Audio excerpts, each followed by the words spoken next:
Bayangkan seorang sarjana teknik insinyur lulusan teknik kelautan ITS, salah satu perguruan tinggi favorit se-Indonesia, yaitu masuk 5 besar, jualan ikan cupang mubeng di sekolah anak SD, ada event jaranan. Ini saya enggak malu, saya sama sekali enggak ada malu. Saya jalan itu seneng sambil gendong anak saya yang kecil. Kalau suami saya malu, Mas, itu enggak mau. Suami saya itu ganteng ya, dia enggak mau gitu. Hatinya itu nanti tak buat modal lagi. Jadi kalau dibilang perjuangan, insya Allah perjuangan saya itu tetangga sekitar sini atau orang-orang terdekat saya yang tahu itu ya memang luar biasa keras perjuangan saya sejak dulu itu. Jadi gitu.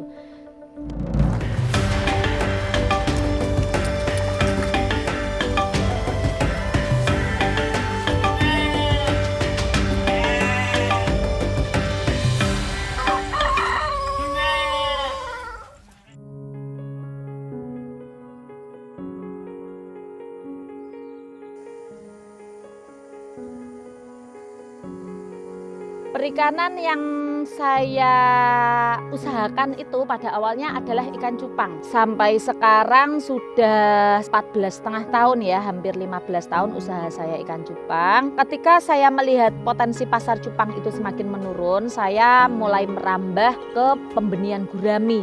Kebetulan saya di sini juga jualan cacing sutra yang digunakan untuk pakan benih ikan hias, pembenihan lele, pembenihan gurami itu. Jadi relasi saya juga banyak. Saya membaca peluang pasar, kok ikan gurami itu nih sepertinya bagus banget ya peluangnya gitu. Jadi saya memulai di usaha gurami juga. Cupang tetap sampai sekarang tetap, tapi semakin banyak kolam saya sendiri, nggak mungkin mengandalkan hanya pada satu jenis ikan. Intinya dalam berwirausaha saya sendiri memiliki prinsip, ibarat usaha yang kita kerjakan itu adalah sebuah meja, jangan meja itu bertumpu hanya pada satu kaki. Jadi saya membuat banyak-banyak kaki, usaha saya itu banyak. Jadi ikan saya pun ada hias, cupang, glowfish, terus di sini ada gurami konsumsi ada, pembenihan gurami ada. Di sini juga ada lele konsumsi, lele pembenihan. Terus saya sendiri juga jualan pakan berupa cacing sutra, kutu air. Jadi ketika satu kaki ini pasarnya sudah mulai turun atau patah, masih ditopang ekonomi saya dari kaki-kaki yang lain atau usaha-usaha jenis yang lain. Saya kira begitu. Akhirnya saya nggak bisa main kapasitas besar. Jadi penghasilan saya dari lele itu bersih paling sekitar 4 atau 5 jutaan. Masih lebih banyak gurami. Karena gurami saya di sini menangnya di kapasitas.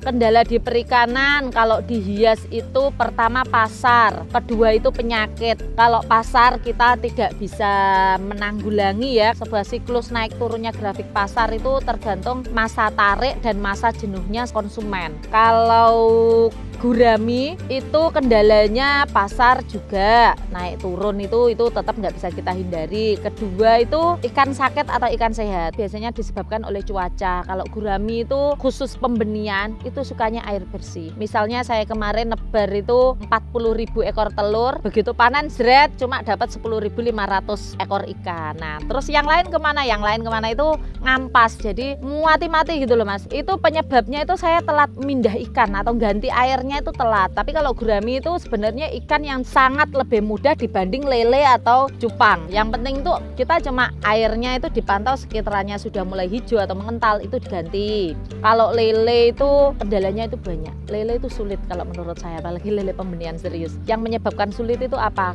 Karena kita tidak terlalu memperhatikan kualitas induk. Jadi yang paling menentukan tuh setelah saya belajar dari teman saya di Kediri Utara itu lelenya itu sudah menetas usia 9 hari itu air nggak mengalir, kapasitas padat. Loh kok gini? Ternyata induknya indukan, grade-nya itu super. Dia ambil dari wilayah Malang. Di sana memang khusus mencetak indukan-indukan bagus. Jadi kalau indukannya bagus itu anakan itu rawatannya itu mudah sekali, tidak rentan penyakit. Atas itu tidak diberi UV, plastik UV itu loh. Kalau pembenihan lele kan biasanya teman-teman diberi plastik UV. Itu enggak, jadi ya kehujanan, kepanasan, tapi tetasan tuh tetap bagus, geraknya itu aktif. Tapi kalau induknya induk standar lah seperti saya atau petani-petani lain yang biasanya itu memijahkan itu ya ngel, kadang salah pakan itu ikan gantung. Badannya itu kayak biteng, kayak lidi gitu loh, kecil-kecil, nggak bisa gemuk-gemuk gitu loh. Orang kalau ternak lele itu harus siap-siap pusing pokoknya.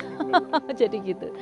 Cuma memang pasarnya bagus gitu. Pemijahan lele itu ada 3 jenis. Ada pemijahan alami, ada semi alami, ada stripping. Stripping itu menggunakan hormon. Jadi kalau alami itu ya induk jantan sama induk betina diwarne atau di yesben bareng di kolam itulah. Itu nanti naruhnya itu pada saat sore, subuh itu dibuka itu sudah menetas. Cuma minusnya kalau pemijahan secara alami itu kalau kolamnya nggak ditutup rapat itu menjelang malam biasanya ikannya lari kemana-mana, mencolot gitu loh istilahnya, lompat. Kalau pemijahan semi itu betina itu disuntik menggunakan hormon, misalnya ada Ovaspek, Ovaprim, ya merek-merek hormon itu kan banyak, itu sama aja. Jadi dengan dosis tertentu agar sel telur di dalam perutnya itu lebih mudah untuk ambrol istilahnya. Pada saat pemijahan ini ndoknya itu ambrol, jadi nggak kok di dalam. Terus ada pemijahan secara stripping, tadi kan yang semi yang kedua. Yang ketiga itu stripping. Stripping itu jantannya itu nanti potong kepalanya, terus nanti perutnya itu dibedah. Jadi sudah mati dibedah, nanti gonadnya itu diambil. Gonad itu di dalamnya kan ada sel spermanya. Diambil terus ditaruh di mangkok, ya dibersihkan dulu darahnya, dimasukkan ke mangkok, itu diberi cairan infus misalnya ya seperti RL, NaCl dan lain-lain, itu tergantung kita pilih yang mana lah. Dibius sementara spermanya. Setelah itu betinanya 9 jam sebelumnya itu kan sudah disuntik hormon untuk peluruan sel telurnya itu. Setelah 9 jam itu biasanya perutnya itu sudah mulai membesar, itu nanti tinggal dipelotot gitu. Jadi nanti 2 orang, yang satu pegang kepala, yang satu pegang ekor, sudah diginikan itu sudah keluar. Nanti jangan sampai bersih, biasanya melototnya kalau sampai bersih itu biasanya malah mati ikannya, sakit. Jadi pokoknya dipelotot, kalau sudah nanti ditaruh di kolam karantina. Dan nanti sel spermanya itu ditambahi cairan infus, kemudian dicampur dengan sel telur, dengan telurnya yang sudah dipelotot tadi, habis itu disebar di kolam. Itu pembenihan menggunakan hormon atau stripping. Kalau semi itu yang perempuan disuntik, perutnya membesar tapi jantannya tidak disembelih. Untuk hasilnya tentu saja lebih maksimal yang menggunakan hormon untuk hasil tetesannya, karena semua kan keluar kalau itu. Cuma minusnya kalau pembenihan secara stripping atau menggunakan hormon itu biasanya ibarat bayi itu prematur ya. Jadi rawatannya itu sedikit lebih susah daripada pembenihan secara alami. Setelah dijadikan satu tadi kan ditebar di kolam. Itu nanti kolam sudah ditutup paranet rapat. Setelah 24 jam itu biasanya menetas, sudah mulai berada di pinggir-pinggir pojokan kolam. Kolam saya pemijahan kan ada di atas. Kalau sini sudah kolam penebaran, benih yang sudah tidak lagi menggunakan air mengalir. Karena kalau pembenihan lele dengan kapasitas tinggi itu kita mainnya air. Kalau kapasitas kecil air tidak mengalir nggak masalah. Tapi kalau kapasitas besar, benih lele itu butuh pasokan oksigen itu yang banyak, jadi harus tetap mengalir. Ada yang bonor itu telur yang tidak mau menetas, jadi itu biasanya itu nanti di tengah, tapi nggak terlalu banyak, biasanya kan 10 atau 20%, sedangkan 80%-nya itu biasanya menetas di sekeliling kolam, jadi minggir di sekelilingnya itu warnanya masih hijau.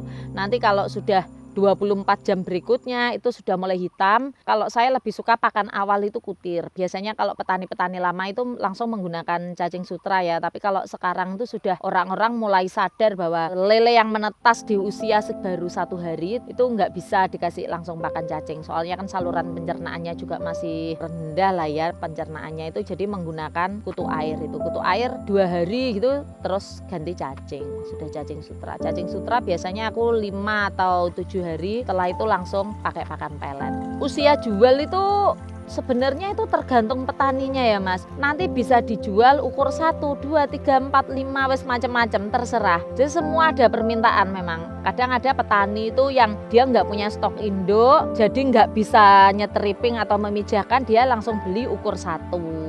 Terus ada petani yang langsung beli ukur 3. Ada yang petani konsumsi, wah kesuwen iki engko lek aku tuku wineh ukur cilik, ada yang langsung beli ukur 5 atau 6. Jadi gitu.